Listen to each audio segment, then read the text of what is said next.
friends. Hi friends. Nikus മാമന്റെ പുതിയൊരു വീഡിയോയിലേക്ക് എല്ലാവർക്കും സ്വാഗതം. അപ്പം എന്താണ് പരിപാടി?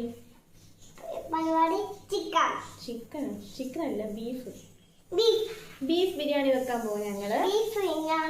അപ്പൊ ബീഫ് ബിരിയാണി വെക്കുന്നതിന്റെ റെസിപ്പി ആയിട്ടാണ് ഞങ്ങൾ ഇന്ന് വന്നിരിക്കുന്നത്.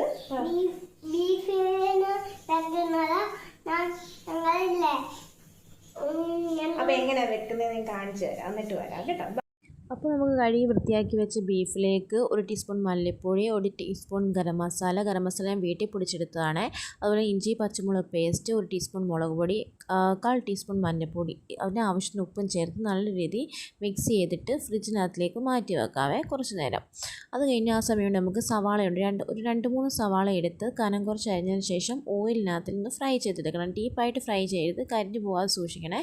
എന്നിട്ട് ഒരു ബ്രൗൺ കളർ ആകുമ്പോഴത്തേക്ക് അത് മാറ്റി വെക്കാം. നമുക്ക് ആ സമയം കൊണ്ട് നമുക്ക് അരി വേവിക്കാൻ വെക്കാം. അരി വേവിക്കാനായിട്ട് നമുക്ക് വേവിക്കാനുള്ള പാത്രത്തിൽ ആവശ്യത്തിന് 1 കപ്പ് അരിക്ക് 1.5 ഗ്ലാസ് വെള്ളം എന്ന കണക്കിനാണ് എടുത്തേക്കുക. അതിലേക്ക് പട്ട, ഗ്രാമ്പൂ, വൈനയില, കുരുമുളക് ഇട്ടിട്ട് ഈ റൈസ് നമുക്ക് അതിലിട്ട് കുറച്ച് നേരം വേവിക്കാം. ഒരുപാട് വെന്ത് പോകാതെ ഇടയ്ക്കിടയ്ക്ക് നോക്കണം. ഞാനിവിടെ ജീരകശാല റൈസാണ് എടുത്തിരിക്കുന്നത്.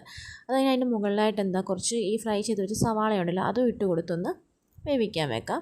അത് കഴിഞ്ഞ് നമുക്ക് പുരട്ടി മാറ്റി വെച്ച ബീഫിലേക്ക് ആവശ്യത്തിന് തൈര് ഒഴിച്ച് കൊടുക്കണം. തൈര് ഒഴിക്കുന്നത് നമുക്ക് ഇറച്ചി ഒന്ന് സോഫ്റ്റ് ആവാൻ വേണ്ടിയാണ്. അപ്പോൾ അത് കുക്കറിനകത്തിലിട്ട് കൊടുത്തതിന് ശേഷം മല്ലിയില, പുതിനയില ചെറുതായിട്ട് അരിഞ്ഞിട്ട് ഒരു ചെറിയ വലുപ്പത്തിലുള്ള തക്കാളിക്ക് അരിഞ്ഞിട്ടതിന് ശേഷം കുറച്ച് ആവശ്യത്തിന് ഉപ്പ് ആവശ്യത്തിന് മുമ്പ് ഉപ്പ് അതനുസരിച്ച് ചേർത്താൽ മതിയിട്ട് നമുക്ക് ബീഫിനകത്ത് ചേർത്തതാണ്. അപ്പോൾ ഉപ്പും ഇട്ട് ഫ്രൈ ചെയ്ത് മാറ്റി വെച്ച സവാള ഇട്ട് നല്ല രീതിയിൽ മിക്സ് ചെയ്ത് കൊടുക്കണം. എന്നിട്ട് 1 ടീസ്പൂൺ ഗരം മസാല ഇട്ട് കൊടുക്കണം. എന്നിട്ട് അത് കുക്കറിനകത്തിൽ ഒരു 5-6-7 വിസിലടിക്കുന്നതിന് വരെ ഒന്ന് വെയിറ്റ് ചെയ്തെടുക്കാം. അത് നമുക്ക് അരിയേണ്ട ആ ഒരു കൺസിസ്റ്റൻസിയിൽ വെന്ത് കിട്ടും.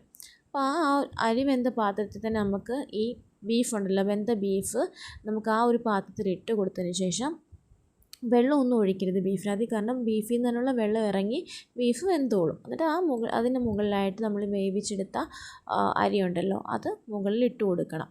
അപ്പോൾ അത് ഇട്ട് കൊടുത്തതിന് ശേഷം മല്ലിയില, പുതിനയില ചെറുതായിട്ട് അരിഞ്ഞത് മുകളിൽ ഇട്ട് കൊടുക്കുക. അത് കഴിഞ്ഞ് വറുത്ത് മാറ്റി വെച്ച സവാളയും ഇട്ട് കൊടുത്ത് അണ്ടിപ്പരിപ്പും മുന്തിരിയും ഉണ്ടല്ലോ അതും നെയ്യിൽ വഴറ്റിയെടുത്തതും നമുക്ക് മണ്ടയ്ക്ക് ഇട്ട് കൊടുക്കാം. അതുപോലെ തന്നെ അടുത്ത ലെയറും അങ്ങനെ തന്നെയാണ്.